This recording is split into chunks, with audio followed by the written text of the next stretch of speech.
And we're live. Ow, ow, ow. Ow, ow. Oh, okay. A mystery then. We're back. Oh, very, very rare sight of hoodless Vinn. You're all... Hoodless Vinn.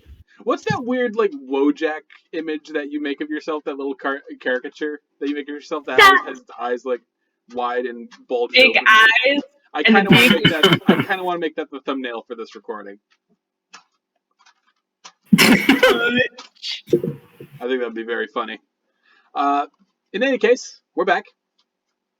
We left off with the shepherds agreeing to go meet Midnight about a possibility of getting to the Menagerie Coast in a quick manner, much quicker that would allow them that they would be allowed on a horse, and something that would allow them to bypass the Dhuur'in gates, which is kind of like a toll stop manned by Crown's Guard and very heavily policed with the ceasefire between the Kryn dynasty and Jorhas and the Empire itself.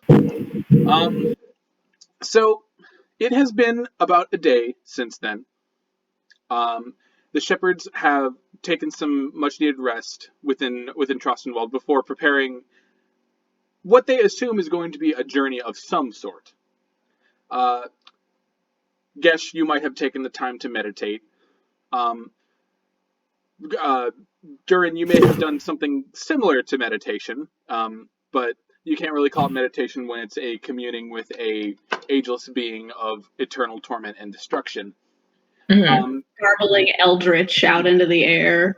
just a regular old torture vlog. So, Ozla and Borgub, however, they have kind of spent the day together because Borgub really wanted to go visit the smith's shop, but he didn't feel comfortable going alone, even with his hat of disguise. And Fenkin, you were unfortunately dragged along for that. And for about 2 hours or so, you guys were subjected to Borgub going on and on about different hammering techniques that could be found in the town of Craghammer, and the histories of each technique and the histories of each particular skill set that came with different crafting skills. So you guys got quite an earful about that. Nox, I'm assuming you tried to steal something or eat, or I'm just making an assumption. I sniffed around some cheese. For sure. There was a little bit of eyeing of some cheese here and there. By the time you guys checked out, the old dwarf who mans the bar, he took stock of everything that he had, as is, what he does, given that this is his store and he wants to make sure that everything is in order. He did notice that he's missing quite a bit of cheese. But that's a story. But that's a story for another day. In any case, a day or so passes. One more night of long rest is what you guys earn within this day. And finally, when the sun begins to rise, it is time to depart Trostenwald and its folksy inhabitants to finally make your way, all the way, to the Menagerie Coast, by way of whatever Midnight might have planned for you. So, eventually, you all meet at the southern gate of Trostenwald, at the very end of the Hillward district that leads out into the road, where Midnight had told Nox to meet. And he told him to meet. You guys can see the small clearing of forest that Nox told you guys to meet him at. So I'm assuming you guys are kind of make your way to this kind of patch of trees. Mm-hmm. All right. I've got Eldritch Blast prepared. It's a cantrip. You always have it prepared. It's always prepared.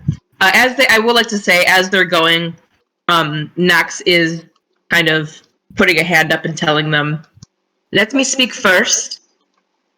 Skinny one," and she points at Fenkin and says, "Keep your mouth closed, okay?"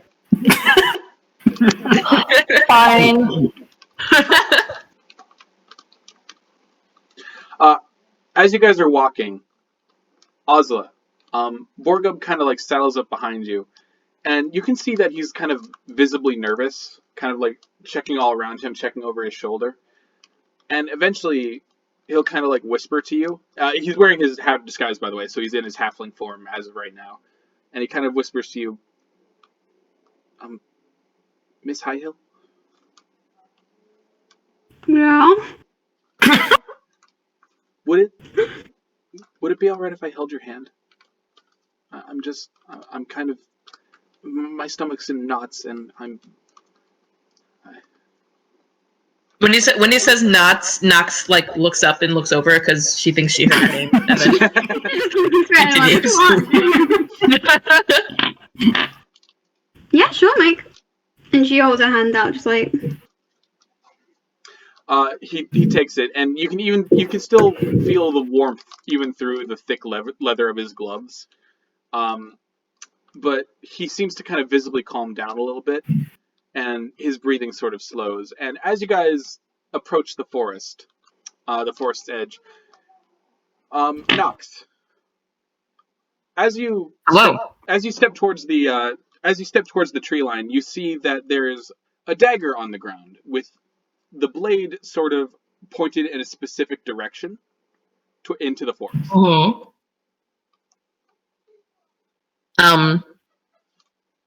She bends and picks up the dagger, and can she smell it to see if it smells like midnight? It does. It very much has midnight scent on it. Okay, he's a stinky boy. And she picks it up. She looks at it. Everyone watches her sniff the dagger, and then she nods towards the direction where the blade was pointing and says, "All right, he wants us to go that way. Are you ready?" I think so.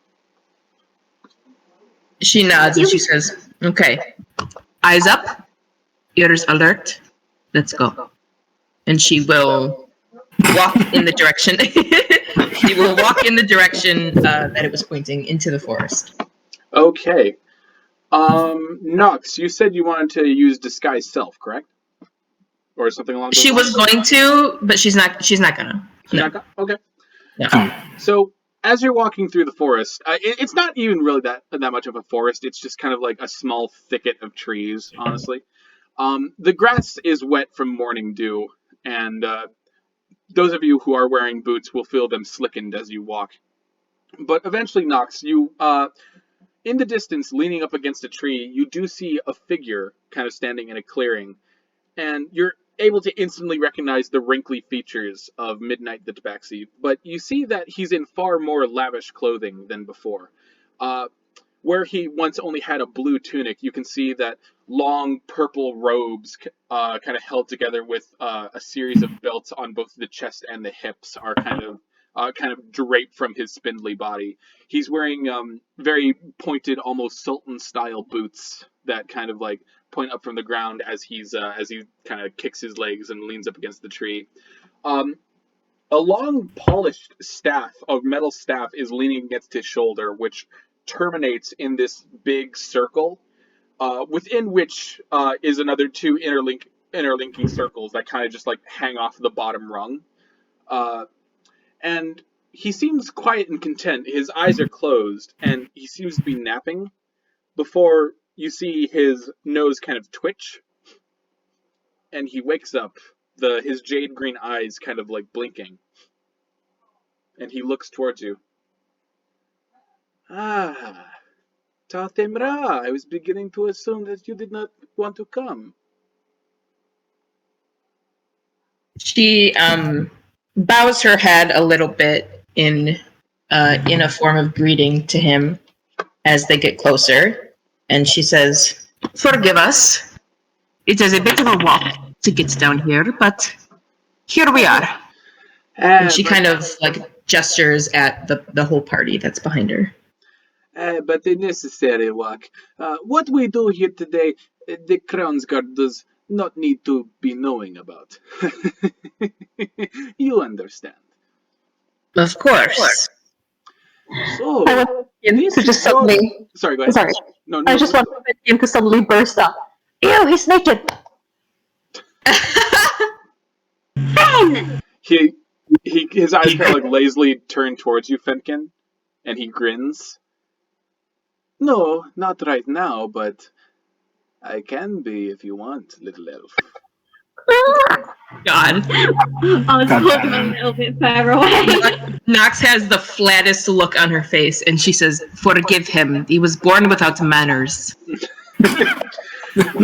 The staff with its kind of like hanging hoops sort of kind of jingles as he walks along the ground towards you, kind of like surveying you all. My, quite a motley little crew you have here. And such diversity as well. Elves, dragonborns, halflings, and a goblin. And his eyes turn towards Borgub, who kind of like sinks behind Ozla a little bit. And he Put my says, hand down. and Midnight holds up a hand. Don't worry, I'm not going to tell anyone. As I told your intrepid leader, I am not in the business of giving away people's secrets. You'll find I am very good at keeping them. And, you, right there with the glowing eyes. Oh, I like you. You get, you give off quite a, scent. I smell... Yes, I smell, the Underdark. I smell, tears. I take a step And- backwards. He sniffs the air again. I smell scales and ozone. Yeah, Gesh walks between them and crosses arms and goes, "Are you done?" Yes, just a little jest.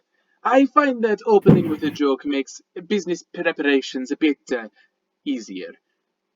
But in any case, you are all here for a specific something, and I am here to deliver it. So, why don't we get started? Are any of you... What is the word in common? Magically inclined? Arcanically inclined? I pull my staff a little closer. It's nothing sinister, I assure you. It's just, when you are dealing with realm portals, it's a bit difficult to do it on one's own. Especially if you don't have as much magical expertise in the specific school of magic. Nox glances back at them and looks at Dhuur'in for a couple of seconds, and then looks back at Midnight and says, "Exactly what sort of magical expertise do you require?" I just need his hands is all, and perhaps helping sketch a few runes. But other than that, he kind of sweeps his hand out behind him, and behind him you see that two thin trees that have kind of sprouted out from the ground naturally sort of bend towards each other and have twisted around over the years to kind of like create what appears to be almost a natural doorway in the center of the clearing. He reaches over and taps it with his staff. This is how we are going to be getting you to the Menagerie Coast, but it is not quite ready yet, and I just need another magical source to turn it on, as to put it in a way. So you lied. You can't do this for us without help. No, I can do it. Especially because I could smell the magic drifting off of your leader, and I knew I had the magical assistance to do it. Which is why I wanted you all here. I just didn't know which one of you was the magician. It's not the little green one. He smells like coal and metal. It's not the other little one. She smells like Right, seafood. we get it. We get it. Yes. Were you afraid of you? Were you afraid I was going to say something embarrassing once I got to you, Dragonborn? No, I'm afraid that if you continued, I'd want to break your legs. Better men have tried. In any case, You haven't You don't know what kind of man I am. Ooh. Spicy today. Spicy! He chuckles and turns to Nox. What company you keep? In any case, I am going to need to speak to your warlock. She nods a little bit. She turns and glances at Dhuur'in and kind of like jerks her head towards midnight as if to say, go on. I take my very creepy, skulky steps forward. Very good, very good. And he kind of approaches you, and as you kind of like turn your back towards the rest of the party, he like reaches out to pat your back very gently, not like a very hard pat, but he just like very friendly, like, now tell me, how much do you know about the arcane intricacies of transportational magic and portals? I think for a second. I look down at my bag with my books. Nothing. I see. Well, fortunately for you, I don't need that much assistance. I just needed some. What I am going to have you do, he says as he brings you over to the twin trees that have kind of interlocked.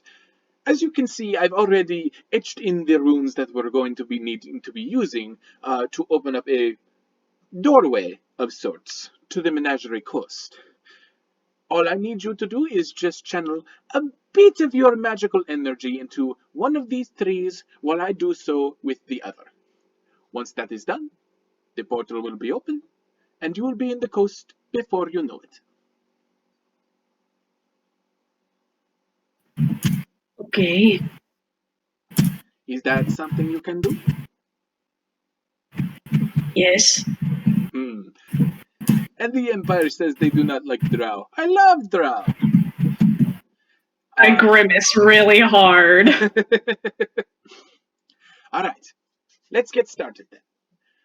Go ahead and place your hand on the leftmost branch, and I will take the right. Alright, so as you guys... So the party, you guys watch as both Dhuur'in and Midnight place their hands on either side of the trees. And as Midnight closes his eyes, you hear him whisper a few words in a very strange language that you don't understand. But slowly, almost like Christmas lights, the runes carved into the trunks of these small, almost twig-like trees begin to light up in a bright white light. First at the bottom, then creeping up the middle to the very, very top.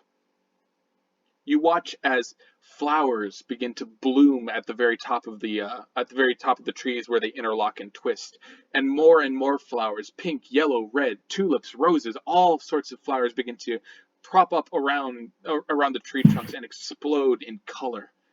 And before long, the scene behind the trees that you can see through it, the part of the forest that you can see through the archway of trees, begins to blur and shift and change, almost like an oil painting that has water poured upon it.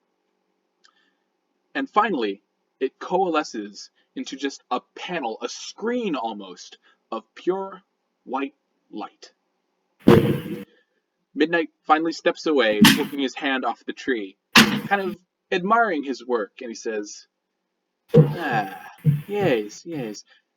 You did some very good work, Mr. Kolbavar. Very well done indeed. I did not tell you my name. I know many things, Mr. Kolbavar. I know many things. And you keep them to yourself if you want to keep talking. like I said, Mr. Gesh, I am very good at keeping my secrets. In any case, as a thank you for the entertainment during my imprisonment, Mrs. Opportunity Knox, behold your portal to the Menagerie Coast. It won't take you directly to any specific city, but it will take you beyond the border, and then it is just a simple hour's walk. I was rushing straight for it. Yeah. Wow. Can Nox? Can I make some sort of check to see if Nox can grab her in time before she goes through? Unfortunately, Did we all forgot the horses, didn't we? No, we rode in on the horses. The horses are just at the stable. They're just gonna stay there, I guess. We don't need them. Yeah. We don't need them. Someone else can take them. Yeah. Whatever. Okay. Cool. Connor, don't smile like that, bro. I'm dead. so you all watch as Ozla suddenly rushes forward and disappears into the panel. You almost half expect her to go to the other side because it just seems so thin and impossible, but she's gone. Completely gone. Ozla! Ozla! And then he runs to his car. Fenkin, vroom, gone. I look at Gesh. Nox is pinching her sinuses. She puts up a hand to the remaining 3 members of the party and says in a very annoyed mom voice, "Hold, please, for a second." And then she turns to Midnight and says, "My friend, this is a great favor that you have done for us, saving us all of this time. Are you certain you do not require any sort of payment?"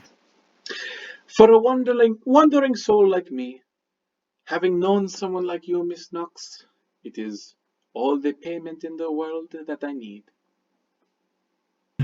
God. She raises her eyebrows a little bit and says, "Your flattery is appreciated, but it does not curb my suspicion. But I suppose we will see when we meet again, as I'm sure that we will." I'm sure. I wander from time to time, and every now and then it brings me to the coast. Perhaps we will meet one more time, and if we do, then I know that the gods will be smiling upon me. She nods a bit, and she turns to the other 3, and she says, "You 3, go on through." Oh. I see how it is. So Gesh walks over to Dhuur'in and holds out his hand to him. No? I take his hand. Oh. I look at Midnight and I say, "Forget my name." And I walk through with it. The little one is still okay. Borga, follow them. Gesh and Dhuur'in disappear into the portal, and leaning on his staff, Midnight's like, "That one's very interesting. I'm not going to forget the name. It's a very nice name. I like to say it. Kolbavar. For fuck's sake. Dhuur'in on the other side is like, Sneezing. I'm furious. Yeah, if Gesh could hear, this guy would have lost his legs, so... At this point, Borga was just like, ladies first, Miss Knox. Wow.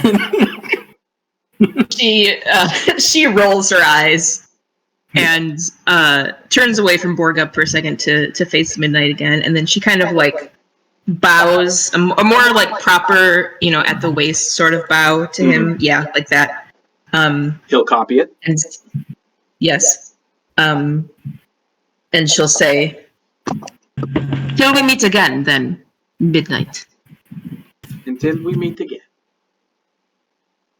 And then she will turn, kind of put a hand on Borgub's shoulder to like steer him along with her to make sure that he doesn't like stay behind.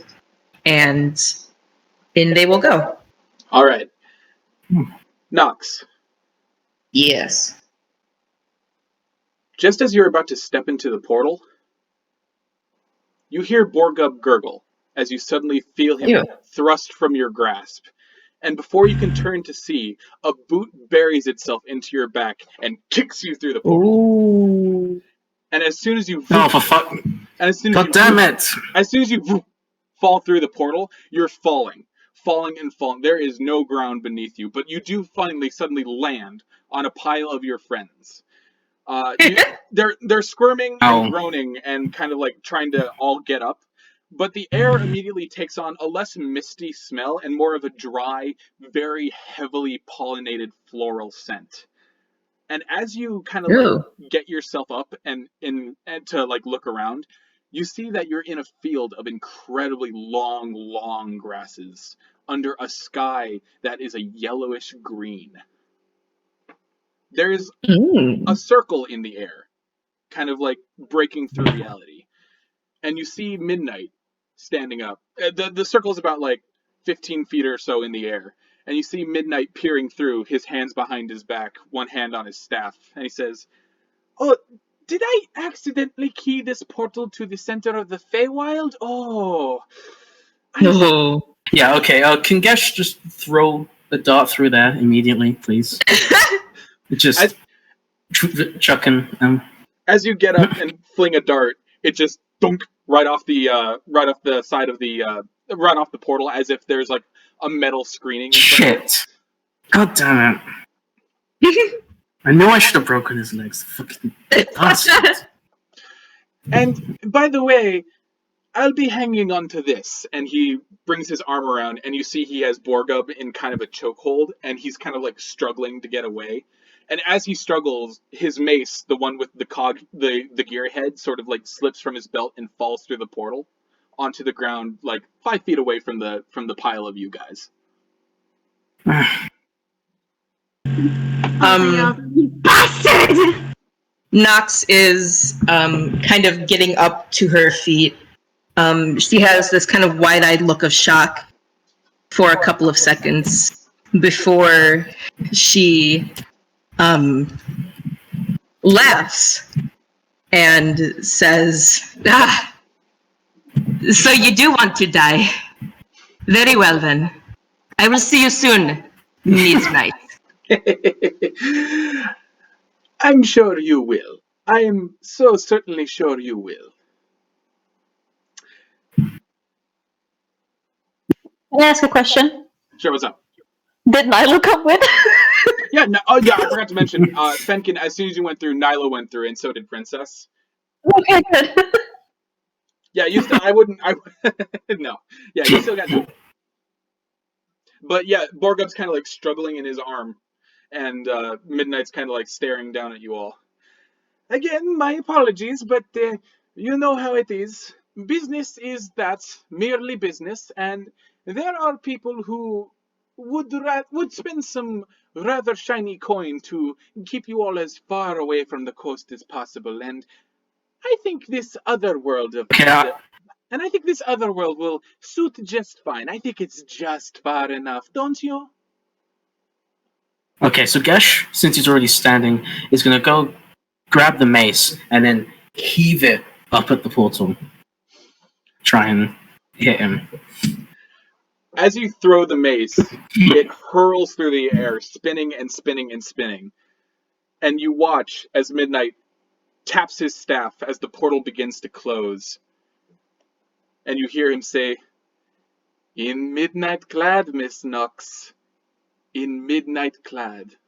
And before the portal can finally close, you can see Borgub's face through it. And he's staring right at Ozla. And his hand stretches out. "Miss Hyatt!" It gets chopped off. Oh. Mother... The shepherds are now stranded within the strange and ethereal plane of the Feywild. And that's where today's No! It's only 2:30. Yeah, wait, what? We cannot go longer.